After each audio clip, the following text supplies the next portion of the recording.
Oke, aku mulai ya. Eh, Sebelumnya, Assalamualaikum warahmatullahi wabarakatuh. Waalaikumsalam warahmatullahi wabarakatuh.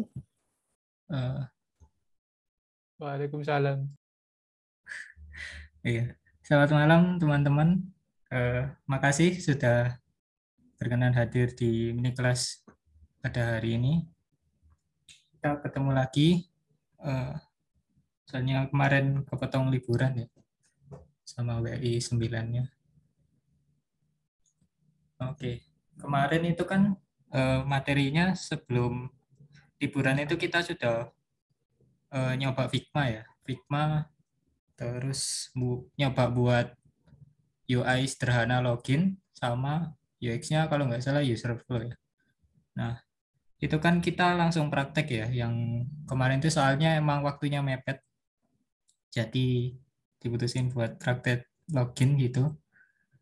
Nah, untuk yang hari ini kita materinya, soalnya yang kemarin belum ada materinya kan, langsung praktek tentang hari ini itu tentang fundamental UX sama UX workflow. Jadi hari pertama kita materi dulu, terus besoknya, minggu depannya kita langsung bisa buat mini project.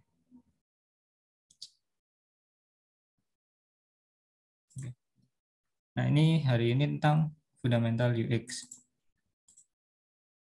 Nih, eh, mengapa UX? Nih, eh, kenapa sih kok belajar UX itu?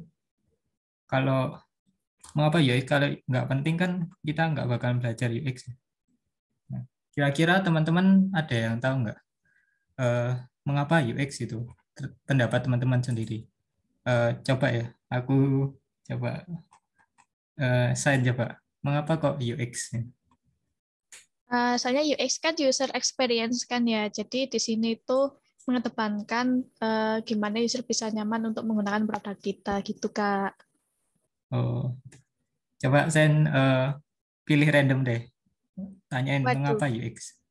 oke, gacha yo. Dedeng. Siapa yo enaknya? Muhammad Adika ada nggak?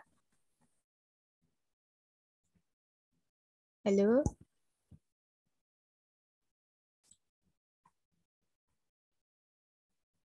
Yaudah deh, coba Reski deh. Tes, tes. Suara saya masuk, Mas. Masuk-masuk. Menurutku kenapa UX itu karena UX setauku proses mendesain suatu produk dari pendekatan pengguna. Kalau nggak salah seperti itu. Oke, menarik, menarik. Terus coba deh kamu pilih random juga teman-temanmu atau kakak-kakak di sini.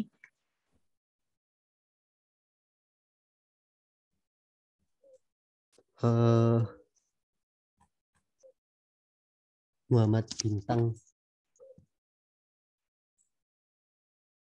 Siapa tadi Muhammad Bintang ya? Ada nggak orang? Kalau di sininya sih ada sih partisipannya. Muhammad Bintang, halo, halo. Wah, apakah ini harus ditarik pakai link aja biar bisa muncul? Kayak link ajamu ya, San? Wah, atau menjadi rakyat jelata aku. Halo, halo, Muhammad Bintang. Kita ganti deh. Coba Coba eh, yang lain, Kak. Ahmad Sodikin. Mengapa UX? Iya, halo Kak, masuk Kak suaranya. Ya, masuk. Kalau ini pertanyaannya kan apa maksudnya UX bukan Kak ya? Ya, terserah. Mengapa UX gitu aja. Kalau menurutku sih UX kan user experience kan ya katanya itu. Nah, itu buat kayak ngubungin antara aplikasi yang kita desain ke pengalaman dari usernya gitu. Jadi kayak perantara gitu loh Kak, biar Oh, ada hubungan sakut pautnya gitu. oke. Mantap. Tuh. Ya udah tiga ya. Coba, oh iya. Mas Irfan, Mas Irfan. Coba Mas Irfan. Ada nggak? Halo Mas Irfan. Jangan-jangan AFK ini masnya. Waduh, sepunya AFK gimana ini? Saya mau nyoba jawab, Kak. Oh, silakan. Monggo. Siapa namanya? Ananda, Kak. Oh ya. Ya, kalau UX menurut saya dilihat dari tujuannya itu untuk memberikan kenyamanan kepada pengguna. Jadi biar mereka nggak keribetan gitu. Terus fokusnya itu juga dilihat dari sudut pandang user dan berdasarkan riset gitu. Googling ya. Yang penting Kak, sudah berusaha. Yang penting sudah berusaha lah, Kak. Gimana sih? Ini patut diapresiasi nih. Soalnya benar. Oh gitu. Iya. Mantap deh. Ya itu tadi sih. Sama siapa? Ananda tadi ya. Mengapa UX emang simple sih jawabannya emang tentang kepuasan pengguna. Kan mengapa itu berarti menanyakan tujuannya ya. Mengapa UX itu kepuasan pengguna. Nah, kepuasan pengguna itu apa aja? Ya hampir sama ya kayak tadi. Pengguna itu waktu menggunakan aplikasi itu gimana, mudah kah? Itu kan kenapa UX itu dibuat itu agar penggunanya puas. Nah, puas itu bisa artinya pengguna itu mudah melakukan, terus berinteraksi dengan aplikasinya, atau suka desainnya, atau efisien dalam penggunaannya, itu kan berarti penggunanya puas ya.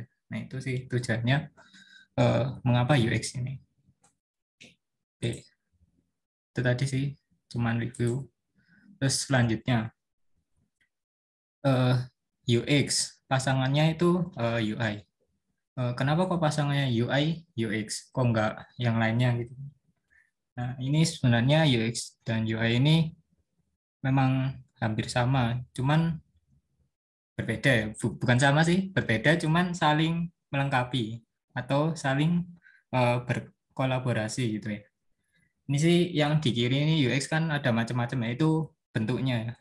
UX itu apa aja? Ada user research, terus usability testing, persona itu kayak karakteristiknya ya. Misal ada yang namanya user persona, berarti karakteristik usernya itu kayak gimana. Di situ ada information arsitektur, terus interaction design, interaksinya, terus workflow itu kayak alur kerjanya UX, terus copywriting itu teks-teksnya itu yang butuh apa aja.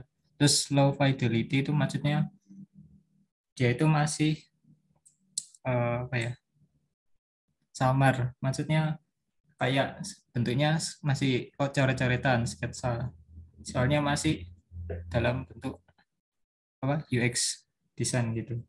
Nah, kalau UI dia itu sudah masuk ke tampilannya. Visual design itu apa yang kita lihat gitu ya, kayak tampilannya, UI-nya, terus interface itu yaitu UI-nya tadi, kayak menunya, halaman ini, terus halaman itu, terus color, warnanya, layout, tata letak, branding itu kayak logo atau branding juga gimana cara kita membuat suatu produk itu agar lebih dikenal oleh masyarakat luas gitu kan, lebih mudah dikenal. Situ tipografi itu tulisannya, grafik itu dekoratif atau ilustrasinya yang ada di UI itu high fidelity, itu maksudnya dia itu sudah jelas ya bentuknya.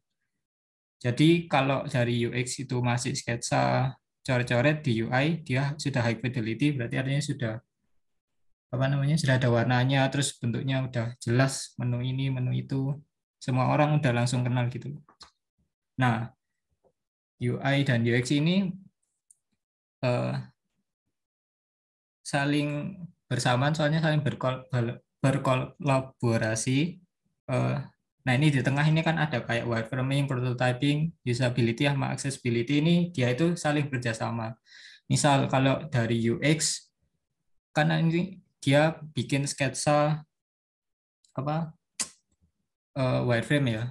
Ini kan ada namanya wireframing, itu sketsa-sketsa dia itu nyampein gimana user flow-nya itu bisa agar bisa didesain sama UI designer. Nah, itu ada di tahap di wireframing itu. Jadi komunikasi desain UX-nya agar tampilannya kayak gini itu ada di wireframing. Jadi UI desainnya itu paham apa yang mau didesain. Selanjutnya prototyping ini, kalau prototyping biasanya kan yang buat UI ya, tapi sebenarnya UX juga berperan. Jadi misalnya kan prototyping itu kayak clickable UI ya, maksudnya clickable itu bisa diklik lah UI-nya, bisa diinteraksikan. Nah, kalau si UI-nya sudah desain clickable-nya, tombolnya bisa diklik, nah itu kan UX-nya kan sebenarnya ada user flow-nya itu ya. Jadi misalnya button ini diklik, terus ke halaman selanjutnya itu kan ada di tab user flow yang ada di UX. Jadi UX dan UI itu saling bekerja sama. Nah, untuk usability itu kayak penggunaannya, jadi testingnya. Jadi ada tesnya nanti.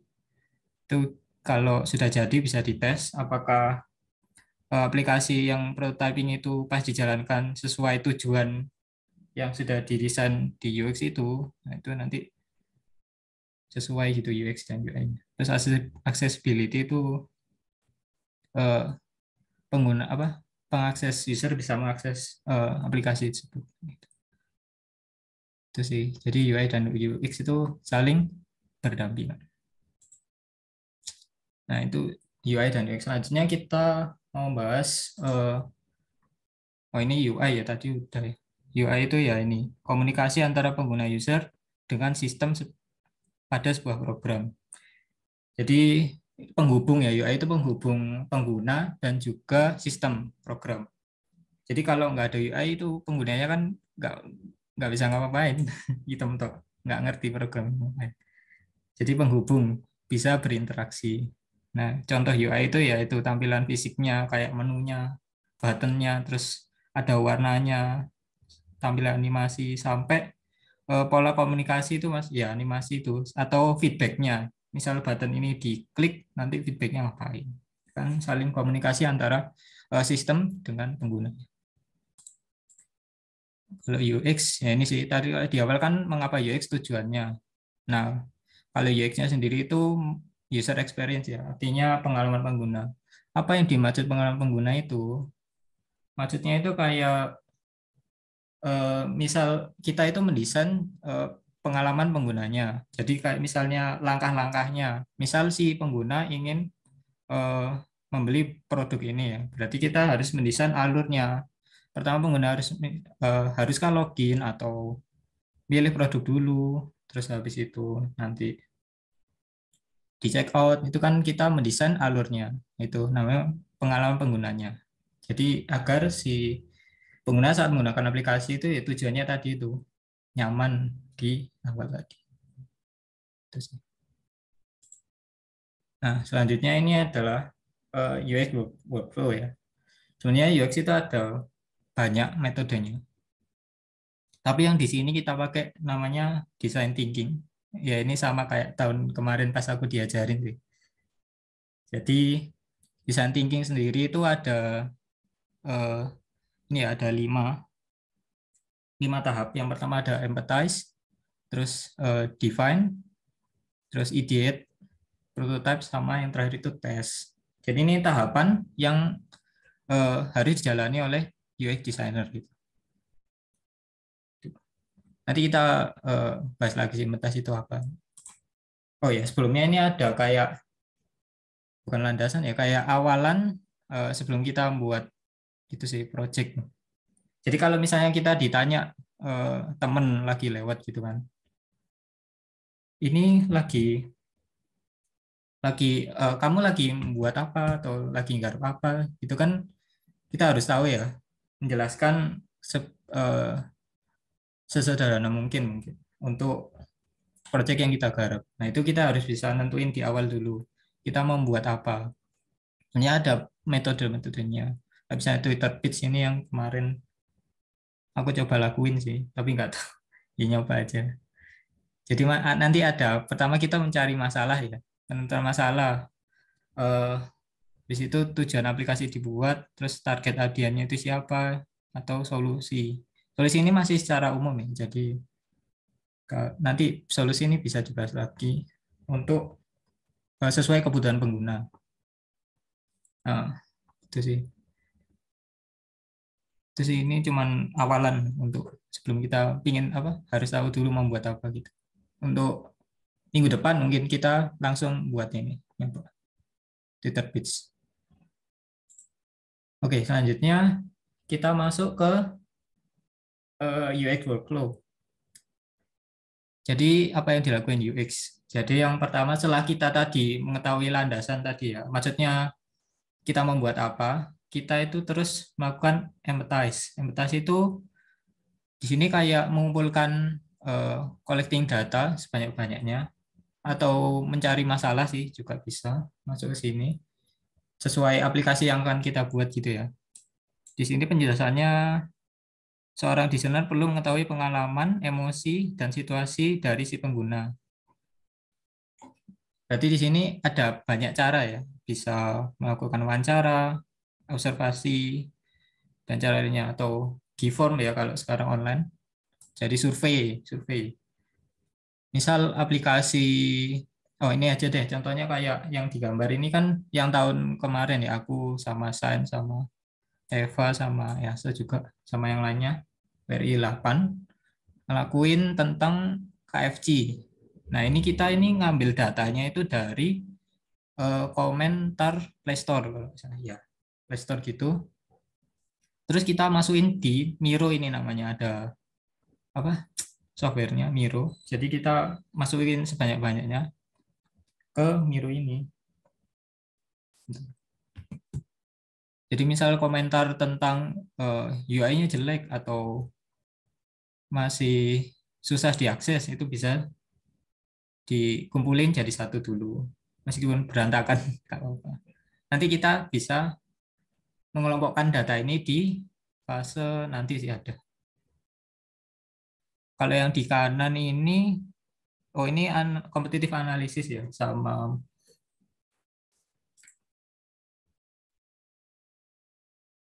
intinya komentar netizen itu dikumpulin. Oh iya, Isan. Iya.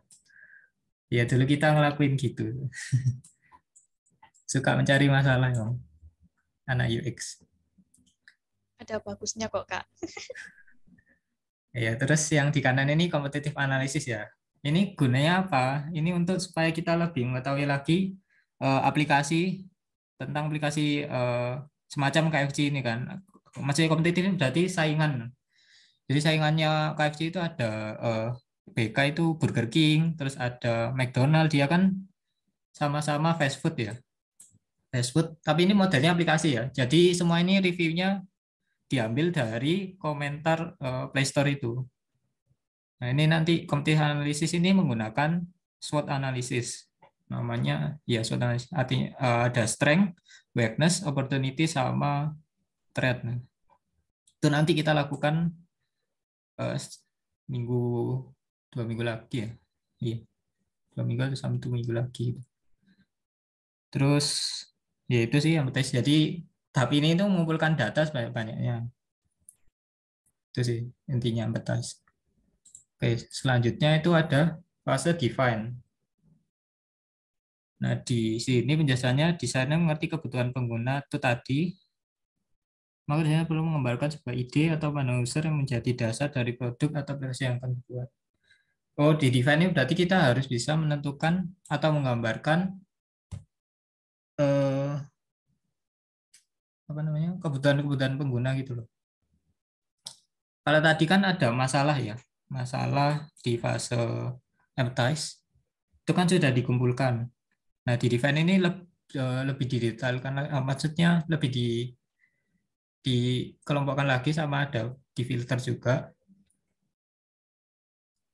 Kalau dulu kita ngelakuinnya ngelompokin dulu ya, habis dari SWOT analisis sama tadi komentar-komentar itu dikelompokkan kayak misal komentar warnanya terlalu cerah itu kan bisa dikelompokkan ke desain, bagian desain, atau mungkin pembayarannya ribet itu bisa dikelompokkan masuk ke teknikal gitu. Nah Sama ini kalau di sini contohnya high priority, berarti nanti setelah kita mengelompokkan lagi bisa di filter lagi mana yang lebih penting gitu di define ini. Jadi ada prioritasnya, misal kayak technical pembayaran terlalu ribet bisa masuk ke high priority. Terus bentar. Oh iya, di define ini juga hasil akhirnya itu user statement ya, user need statement kalau dulu itu. Jadi kebutuhan pengguna itu setelah ini sudah dikelompokkan kan, ini kan masih ada berupa masalah ya. Masalah-masalah itu harus diubah ke kalimat user need statement namanya. Jadi kalimat kebutuhan pengguna. Jadi kita bisa melihat nih fitur-fiturnya apa aja yang dibutuhkan pengguna maksudnya. Belum melihat fiturnya ya, maksudnya bisa melihat secara garis besar pengguna itu butuhnya apa aja di aplikasi yang akan kita buat. Terus kalau kita sudah ngerti user need statement-nya, user itu misal pengguna butuh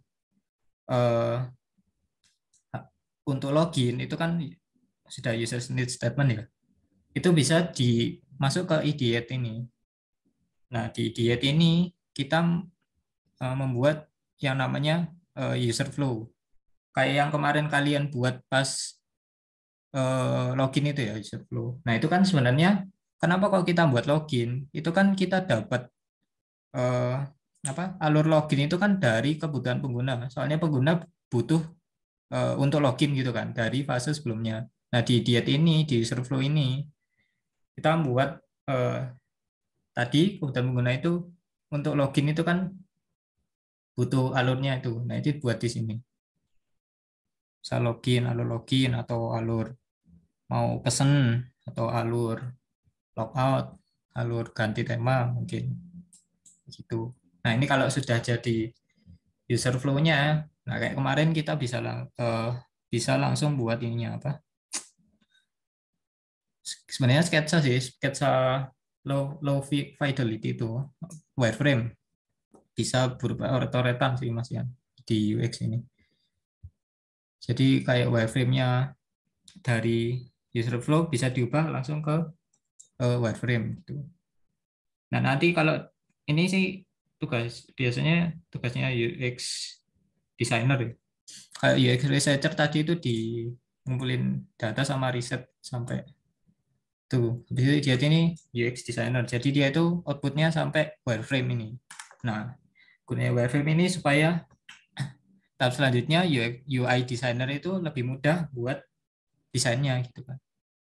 Nah, ini kan outputnya wireframe. Nah, selanjutnya setelah wireframe-nya jadi terus dikasihkan ke UI designer atau mungkin kita sendiri UI designer-nya sekaligus juga bisa. Selanjutnya kita masuk ke fase prototype. Tetapi ini di sini kan tadi masih wireframe ya, sketsa atau bahkan coret-coretan. Di situ kita perlu membuat yang namanya mockup UI. Mockup UI itu maksudnya yaitu high fidelity itu. Tapi masih belum prototype ya. Kalau prototype kan clickable UI ya. Kalau yang sebelumnya itu masih mockup UI, masih tampilannya aja. Jadi warnanya, terus menu-menunya itu udah dibentuk waktu fase ini mockup UI itu, prototype mockup UI. Nah, kalau sudah jadi semuanya ya, dari wireframe semuanya udah jadi warnanya, terus tampilannya, buttonnya, semuanya. Itu nanti bisa masuk ke fase prototype. Oh ya, sebenarnya nggak tahu sih. Kalau cukup ya, waktunya mungkin bisa kita pelajari nanti pas prototype itu desain sistem ya.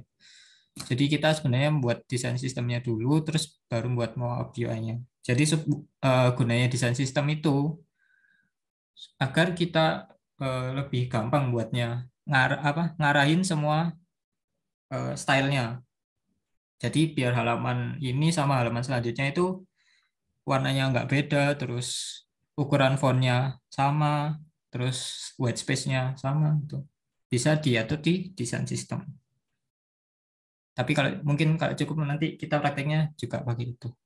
Nah, tadi kan misalnya mockup UI sudah, terus selanjutnya prototyping ya. Untuk prototyping sendiri itu kayak ini kalau kelihatan ada garis-garisnya ya. Ini sudah masuk prototype. Jadi dia itu ngarahin komponen atau halaman itu ke halaman selanjutnya. Jadi sesuai alurnya. Jadi kita bisa lihat dari user flow yang sudah dibuat UX designer itu. Atau wireframe juga bisa. Tapi biasanya lihatnya di user flow sih. Kalau aku. Terus bisa ngikutin user flow itu, misal kalau dari button login terus masuk ke halaman menu utama. Itu pakai prototyping itu ya. Terus animasi juga bisa di prototyping sederhana. Habis itu ya itu sih prototyping. Jadi pokok clickable UI. Jadi bisa diklik, bisa diinteraksikan sama pengguna. Ya, ini kalau di ini jelasinnya sebelumnya maka perlu langsung diimplementasikan dalam sebuah aplikasi atau produk uji coba. Perlu dihasilkan sebuah produk nyata dan kemudian skenario penggunaan. Nah, ini gunanya prototipe ini nanti di testing ini ya.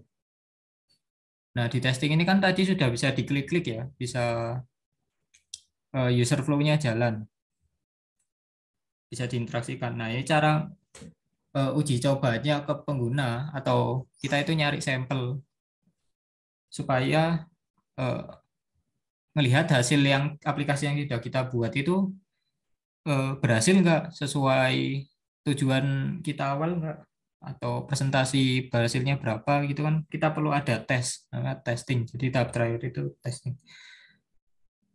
Nah, ini kalau ini di gambarnya ini pakai apa namanya? MIS ya, MIS dulu.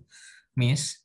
Ini kalau tahunku dulu itu aku gak terlalu merhatiin juga sih yang MIS, yang testing ini. Jadi gak terlalu paham. Jadi pokoknya intinya dia itu bisa nge-link Figma, prototype Figma yang sudah jadi tadi, yang sudah bisa diklik-klik itu di MIS ini. Jadi nanti kita bisa nge-share prototype tersebut ke sampel pengguna gitu. Jadi nanti sampel pengguna itu ada tasnya. Misal tasnya itu buat ngelakuin login sama logout. Nah, itu nanti dia bakal nyoba di MIS ini. Nanti muncul prototype Figma-nya, terus bisa dicoba tuh sama sampel penggunanya, sama orangnya. Diklik-klik itu sampai tujuannya sampai enggak sampai logout, sampai login. Nah, itu nanti ada presentasinya. Keberhasilan login berapa, logout berapa, atau kliknya itu gimana gitu. Tuh. Nah, itu kalau misalnya testingnya hasilnya kecil, itu nanti kita harus kembali lagi ke fase itu, ke empathize tadi. Ini kan kalau testingnya itu kan testing pasti menghasilkan feedback ya. Jadi kalau misalnya ada masalah, feedbacknya itu bisa masuk ke empathize lagi, masukin ke sini masalah. Ini kan kumpulan masalah ya. Itu nanti balik ke define, ideate, sampai prototype lagi, terus testing lagi sampai testingnya itu berhasil atau presentasinya besar. Itu sih testing.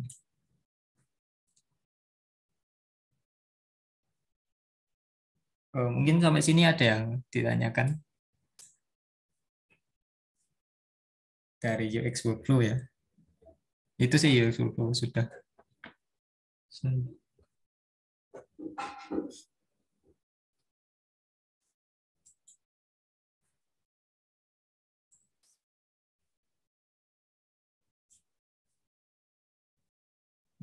Kalau nggak ada sih nggak apa-apa.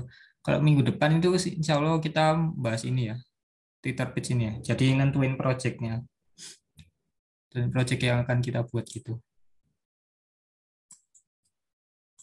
Oh ya, mungkin sama kakak-kakak yang lainnya mau nambahin, silakan. Kalau soalnya aku mulai UX itu ya, mulai awal kuliah itu ya, masuk baru nemu UI UX itu. Jadi nggak terlalu paham sih UX-nya. Kalau dulu sih cuman desain aja gitu.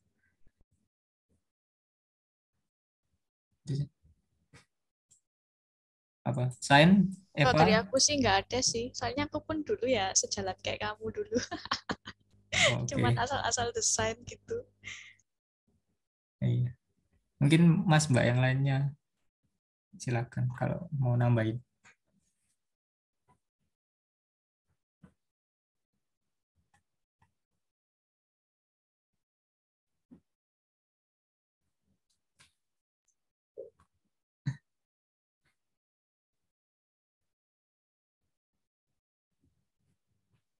Ya untuk hari ini mungkin materi dulu ya. Soalnya kan yang sebelum liburan itu belum ada materinya. Jadi kita selesaiin di sini dulu materinya.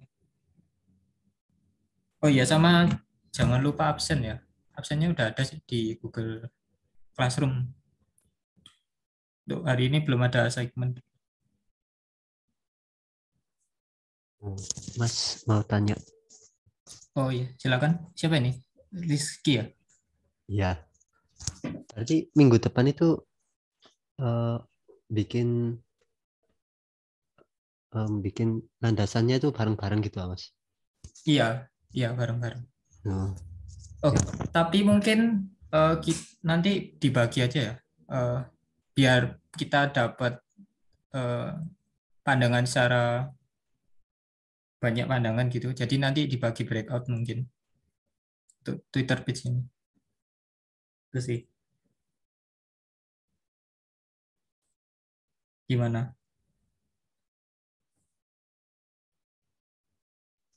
Terserah, Mas. Oh, iya. Ada yang mau tanya lagi? Itu aja dah.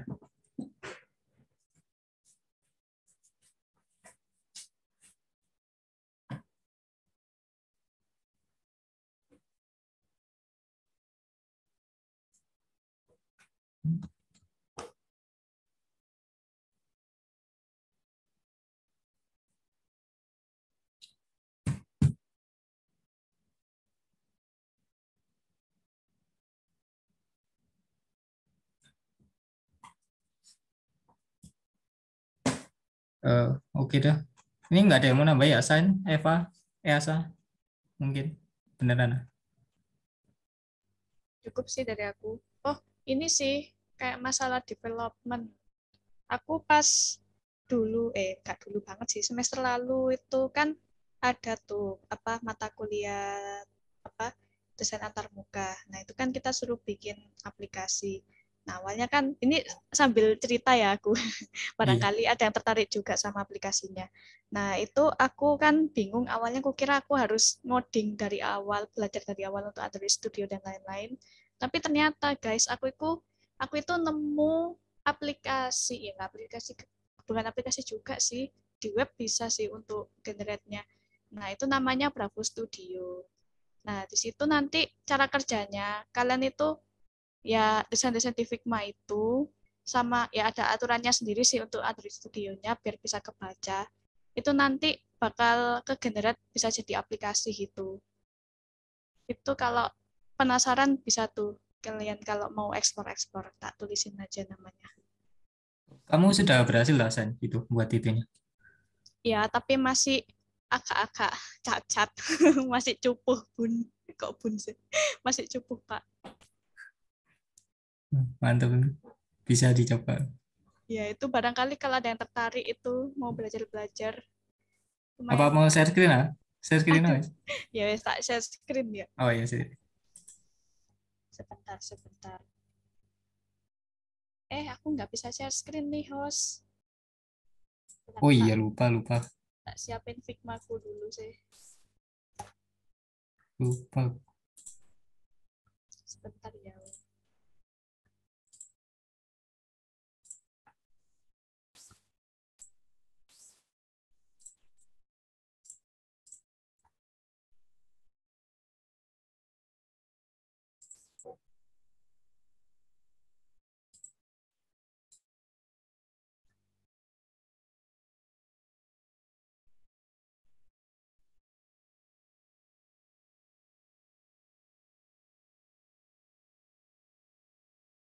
Sebentar, sebentar. Aku masih ada kendala jaringan.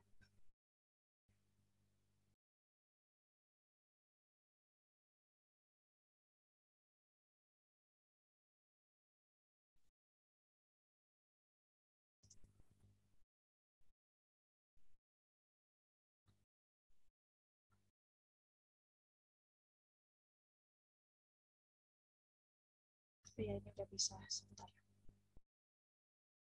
Udah kelihatan belum?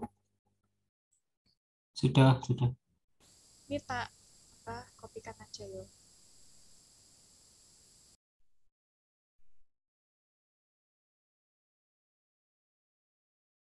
Sambil nunggu, tak coba jelasin deh yang tugas besarku yang kemarin itu. Agak berantakan sih, soalnya juga ya kita install dia. Saya pas itu juga the power of kepepet ya hitungannya pas itu. Jadi agak berantakan juga, sama aku gak sempat ngajarin dari awal ke teman-temanku untuk gunain fitur-fiturnya Figma, jadi juga banyak yang ya gitulah.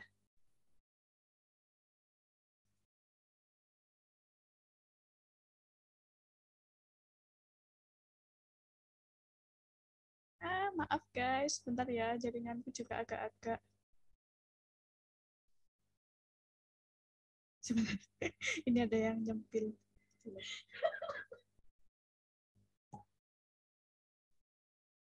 Nah, bentar. Nah, di sini itu kita itu bisa generate dari Figma-nya kita ini. Bentar, mana Figma? Aduh, masih belum juga. Ini nanti intinya ya, kan kalian udah kayak bikin UI-nya gitu kan. Terus nanti kalian share link-nya project kalian ini. Nah, akhirnya keluar juga.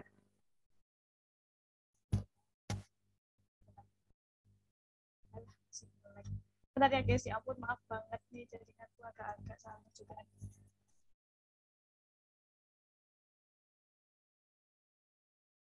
Nah, ini contohnya. Itu linknya itu kalian bisa di sini kan, create new app gini kan. Nanti link Figma-nya kalian itu kalian taruh sini. Habis dikopas, nanti kan connect to Figma file. Nah, otomatis nanti akan kebaca di sini kan. Muncul deh tampilan-tampilan desain kalian di sini. Nah, di sini juga ada kayak coding-coding, bukan coding juga sih, kayak kode tertentu gitu loh untuk penamaan biar bisa diakses untuk jadi aplikasinya. Misalkan kayak untuk biar bisa diinputkan teks itu nanti di nama layernya tidak bisa lagi. Bentar ya guys, buka juga ini.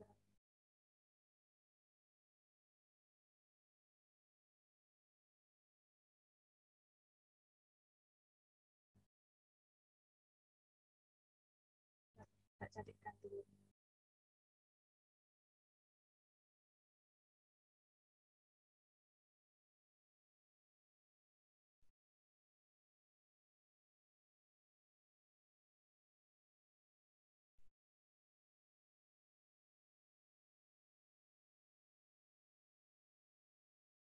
Kayak ada tag-tag tersendiri gitu, misalnya kayak, nah nanti di layarnya kayak dikasih tag kayak gini guys, biar bisa kebaca sama kedengaran, biar jadi aplikasi.